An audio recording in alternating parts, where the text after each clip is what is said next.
So what's up sa mga kahombre ko dyan? Makagago, what's up na naman nga pala to. At syempre mga kahombre ko, alam nyo na, today is the day kung saan finally sumagot na po si Pio sa mga naging paratang ni TPC sa kanya. At atin tong pakinggan mga kahombre ko ha. Hinahanap mo ba ako sa Facebook? I-follow mo na ako. Eto ang page ko. Ang sabi niya sa una niyang lathala, eto daw TPC, no? At kasama na rin yung ibang mga influencers, kasama na ng mga trolls na bayad daw, sabi niya ha, ay walang ginawa kundi ang siraan ang Tambay brand. Merong content creator na dumadagdag sa paninira sa Tambay brand na binuo ko at nagtatago sa matalinong opinyon. Una sa lahat, Pio, paninira sa Tambay brand or pag-call out at pagtanong kung ano nga ba talaga at kung saan nga ba talaga galing ang iyong disenyo. Kung ito nga ba ay galing sa original at ginaya or ito ay inspired. Hanggang ngayon, hindi namin ito maintindihan at hindi mo ito maipaliwanag ng ayos. Hindi na maintindihan sa'yo, inspired or spoof o kung ano man tawag mo dyan, hindi ko na alam. So, alayo din naman, Pio, ng sinasabi mong paninira sa pagsasabi ng totoo. There's a difference between those two words, man. Malayo. Kasi minsan, kino-call out ka lang for more information. Hindi ka naman nagpapaliwanag. Tas minsan, inaasar ka na, nilalagyan na ng mas diin para lang magkaroon ng something na reaction sa'yo. Maybe, those TPC and MG people, itong dalawang tolongges na ito, maybe, are trying to extract something in you na hindi mo masabi.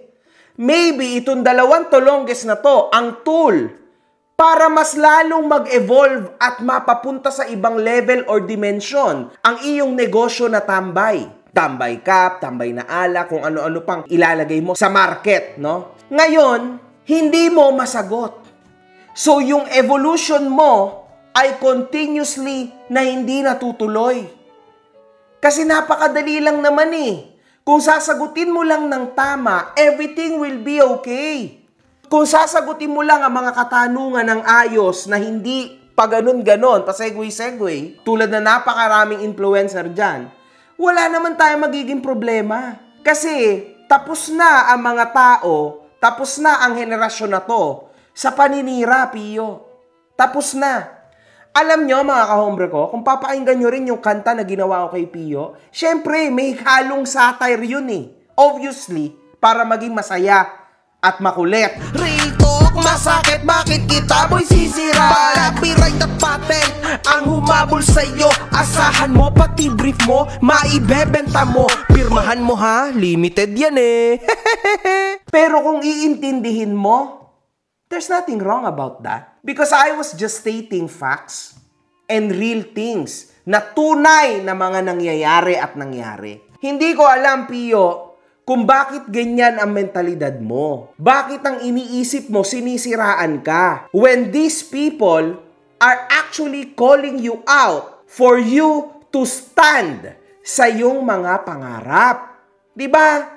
Sabi mo, mahal mo ang Tambay World. Mahal mo ang Tambay brand na binild mo. Bakit hindi mo yan pinoproteksyonan ng tama? May mga tao talaga na uusbong at uusbong upang ma-question ka. Normal cycle of life yon, Pio. Kasi if nobody asks you questions, if nobody questions you, if nobody actually goes in front of you at bangga-banggain ka, hindi ka magiging better or hindi ka magiging legendary. There will always be questions, no, sa mga ginagawa mo. Normal lang yon, lalo na't nasa online ka, social media, pinablish mo yan. Normal lang na people will ask you.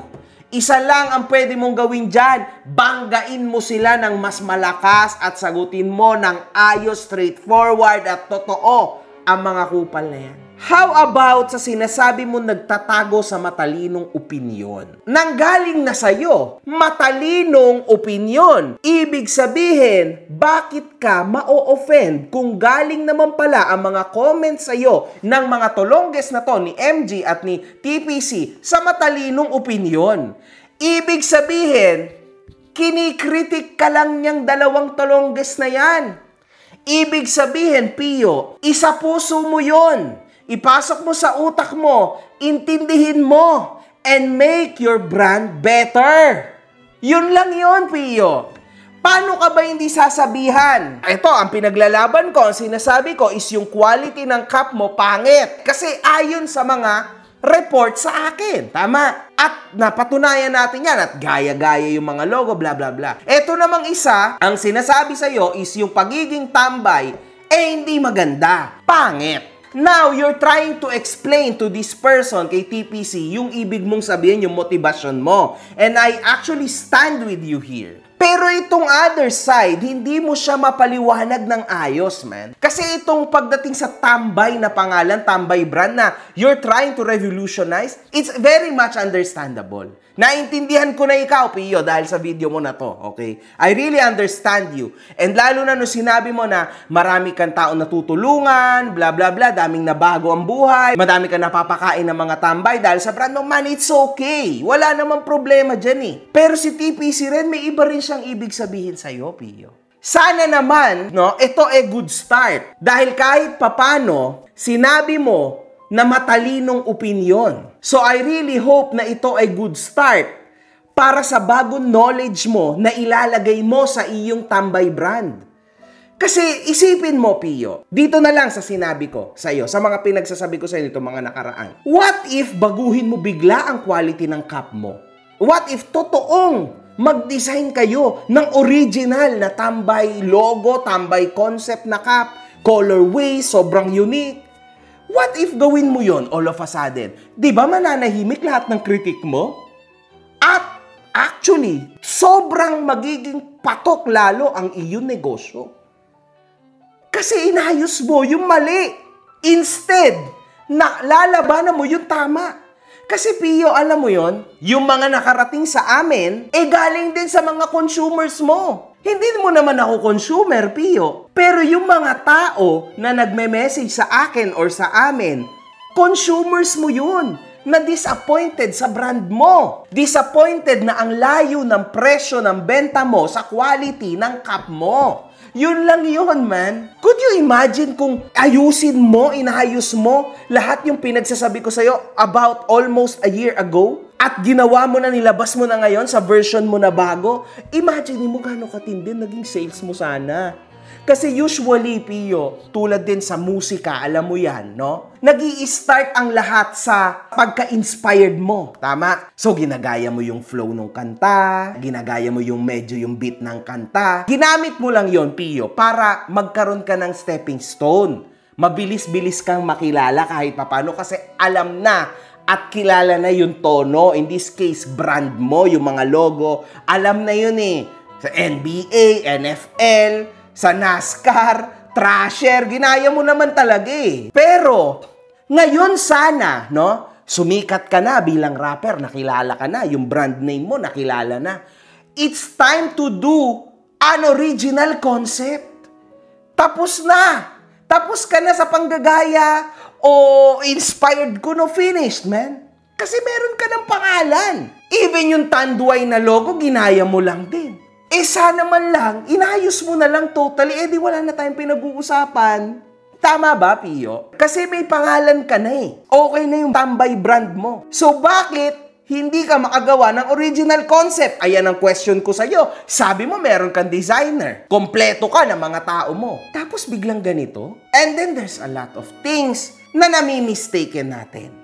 At yun ang mali, Pio, because hanggat hindi mo to naiintindihan, hindi mawawala ang mga taong galit sa'yo because your consumers are actually disappointed. Buti na nga lang, Pio, they are just disappointed, hindi sila galit sa'yo. They are disappointed kasi you can actually do much better. Yun lang yun, Pio. I hope you understand, man. Napakasimple lang nito. At actually, hindi totoo na hindi ka magaling na negosyante. Ikaw bobo, mahina reading comprehension mo. Hindi totoo because you understood na ito ay matalinong opinyon. You understood that. So, hindi ka bobo, Pio. Hindi ko alam kung bakit paiwas-iwas ka sa argumento. Yun lang. Pero hindi ka bobo kasi you understood na matalinong opinyon to. Hindi tulad ng ginawa mo na nan-trash talk ka lang, tulad ng ginagawa ko dati. Wala kang friend. Ayun ay bobong opinyon. Nasabihan mo na bobo ad hominem yung mga tao, tanga, pinagmumura mo, bla bla bla. Bobo, tanga, putang ina ka, baboy. Ayan ang bobong opinyon. Ayan yon. Na sana hindi mo na lang ginawa. At tama yung ginawa mo, Pio. Yung mga reaksyon ko nitong nakaraan ay aminado akong hindi dapat pamarisan. Dala yon ng galit na gusto nyong makuha sa akin. At kaya ako nag-video para humingi na rin ng pasensya sa mga supporters ng Tambay na na-disappoint ko dahil sa ginawa ko na yon. Nadala lang ako ng emosyon ko. Tulad ng sabi ko sa video ko, mag-sorry ka sa mga tao, wag na sa amin. Kasi wala naman kaming pakialam sa negosyo mo. Alam mo yon? Mag-sorry ka na lang sa publiko. Wag na sa akin. Okay, TPC, wag na yon, man. Mag-sorry ka na lang sa publiko dahil sa pinakita mong kabalbalan. Kung ano mang mangyari, tumaas man o bumagsak man, wala naman kaming makukuha dyan, Pio. It's on you. This is actually a help from us to you para mas maging better yung Tambay brand mo. My God, man, all this time, yun na yun, ayan na, pinrangka na kita, Pio. Alam mo ba na yan din ang sinasabi ko kay Tony at saka kay Marie? This is for you to be a better man. Ilang beses mo na akong gustong makausap. Gumagawa ka ng paraan. Eto, masyado na ako nagiging personal, Pio. Even ako, gusto ko rin ikaw makausap. But you will never ever understand me sa phone. Dapat sa mga tao at mindset na tulad mong alpha, kasi parehas tayong alpha no? Di ba? Parehas tayong alpha, Pio. Medyo pinapahiya sa publiko. It's not gonna work na personally kitang sasabihan, sino ba ako sa'yo, Pio? Sino ba ako sa'yo? Parehas tayong alpha. It's not gonna work. Alam mo, ang isa lang na ikakabagsak ng alpha, tulad ng napakaraming diktador, Idi Amin, Adolf Hitler, Benito Mussolini, Muammar Gaddafi, Saddam Hussein. A lot of this tyrant was gone dahil sa power ng tao. Revolution. At yun ang ginagawa ko sa'yo, man. Ginagawa namin sa'yo. Do you understand now? Bakit kailangan ko pa itong i-explain sa'yo? Ayan yun.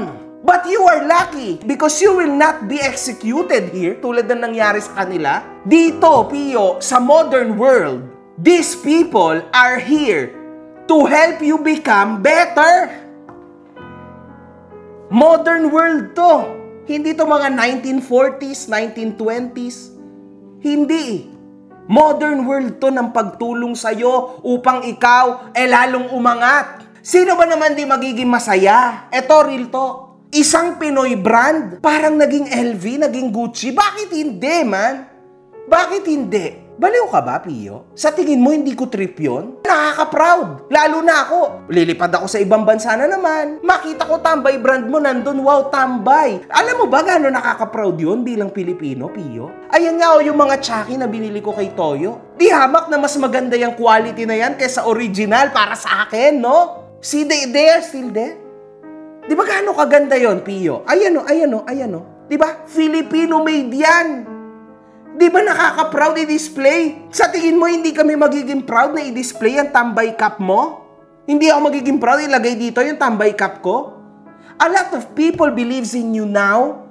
Chavit Singson, Ding Dong Dantes, Marian Rivera, a lot of celebrities. Sam Versosa. Tapos, nandyan ka pa rin, na-stuck ka sa ganyan na sitwasyon? Siyempre, man, come on, what the hell? Make yourself better. Do an original one. Make that quality perfect.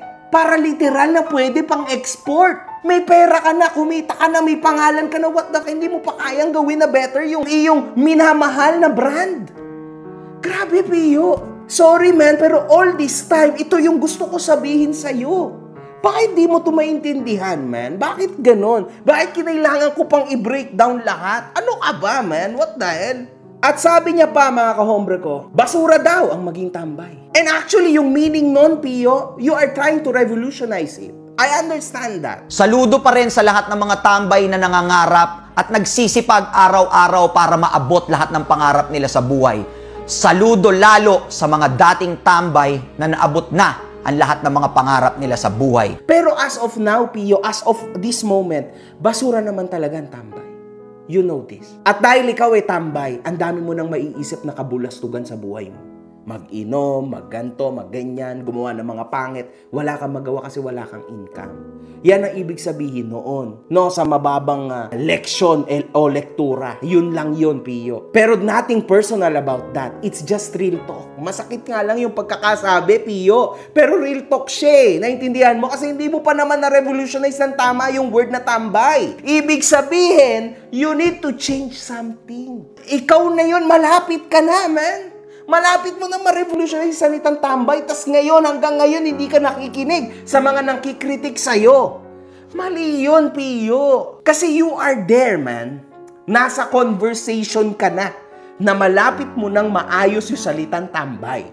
But ang problema sa'yo, hindi ka na nag-e-evolve, ilang taon ka nang ganyan. Ilang taon ka na na-stuck. Hindi ka na makaangat palalo because that's it for you. Ibig sabihin, you need to change something.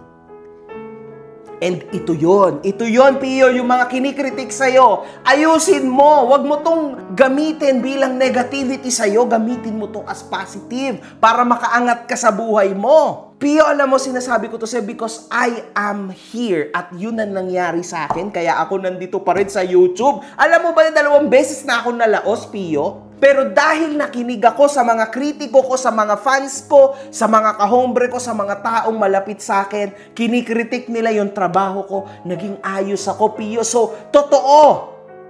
Totoo to, Pio. Real talk. Pwede talaga. Promise, man. Promise yan. Totoo to. Look at me now, man. Dami na ulit nakikinig sa akin. Mas marami pa kaysa dati. Because I changed. Nakinig ako sa kritik.